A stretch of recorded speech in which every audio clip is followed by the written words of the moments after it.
High Court issues rule as to why directives will not be given to cancel agreements with India's Adani Group over electricity and directs to constitute investigation committee by 1 month and submit the report by 2 months. Money loan court activates to be strengthened further to ensure good governance in financial sector, says finance advisor.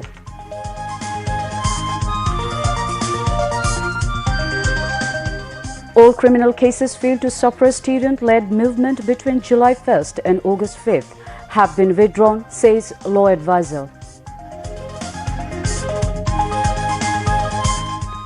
Awami League turned into fascist due to lack of accountability. Accountability must be ensured for political emancipation. Voting rights must be restored, says Tariq Rahman. Israeli airstrikes kills 5 people in central Beirut. Hezbollah agrees to US proposed ceasefire with Israel.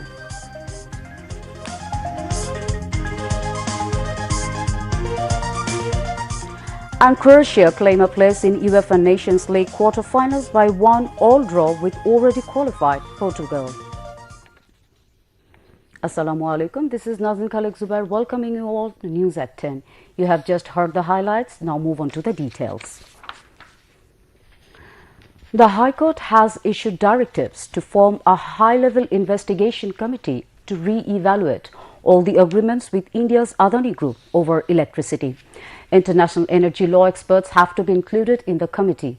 The court has directed the Cabinet Secretary to constitute the investigation committee by 1 month and submit the report to the court by the next 2 months. In addition, the court issued rule as to why directives will not be given to cancel all the imbalanced agreements with Adani Group over electricity. The High Court Bench of Justice Farah Mahbub and Justice Debashish Rai Chaudhary gave the directives today following a writ petition. The court has also issued order to submit the documents of the bargaining during signing of the agreements with the Adani Group by 1 month. Barrister M. Abdul Qayyum argued in the court for the writ. He was assisted by Barrister Moniruzzaman, Advocate Afroza Firoz Mita and Barrister Kamrun Mahmud Mita. In order to ensure good governance in financial sector, activities of the Orthorin Adalat or Money Loan Court will be strengthened further, said Finance Advisor Dr. Salauddin Ahmed. He said this at a press conference at the Secretariat today. Secretary of the Financial Institutions Division Nazma Mubarak, Economic Relations Division Secretary Mohammad Shahriar Qadir Siddiqui, Finance Secretary Mohammad Khairuzaman Muzumdar and Chairman of the National Board of Revenue Mohammad Abdul Rahman Khan were present. The Finance Advisor said the success of the interim government is rising. He kept saying that short-term reforms are underway in the economy to repair the damage caused in the past 15 years. Dr. Salauddin Ahmed said efforts are underway to bring the laundered money back home. In addition, policies are being introduced so that none can siphon off money from the country in future. The Finance Advisor said some banks are returning to healthy conditions. The government will not shut any banks, he added.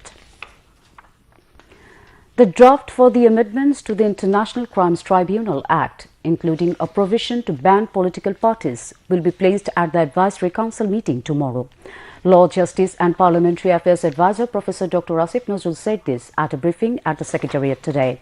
He said the registration of a political party or organization could be suspended or cancelled if it is convicted of crimes against humanity, including killings, enforced disappearances and torture.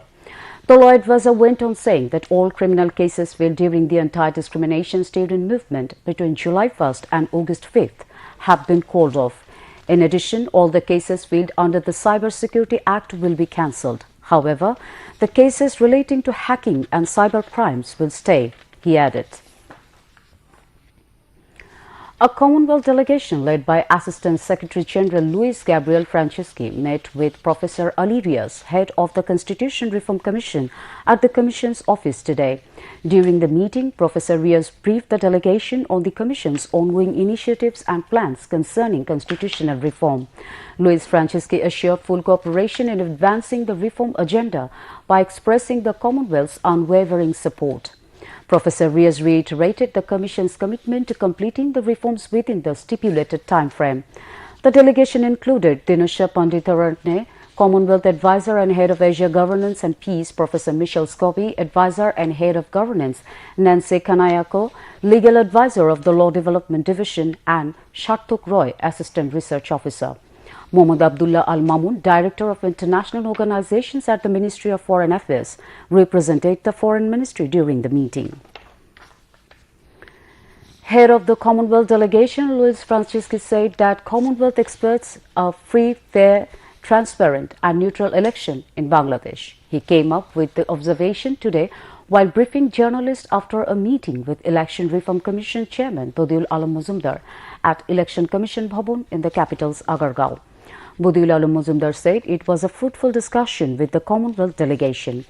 The Commonwealth delegation is keen to know about the electoral system and provide assistance if needed, he added.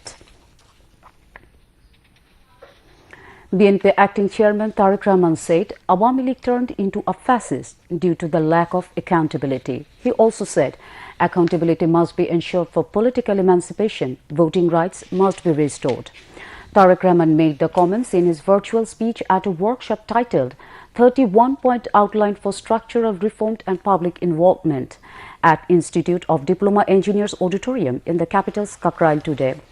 Organizing Secretary of BNP Qazi Saidul Alam Babul presided over the workshop, which was also addressed by Standing Committee member Dr. Abdul Moin Khan, Chairperson Advisory Council member Ismail Jabiullah, Joint Secretary General Shahiduddin Chaudhry Ani, and Abdus Salam Azad, and Publicity Secretary Sultan Salahuddin Tuku. Tariq Rahman said conspiracies are still going on in the country and urged all to remain vigilant. Now international news.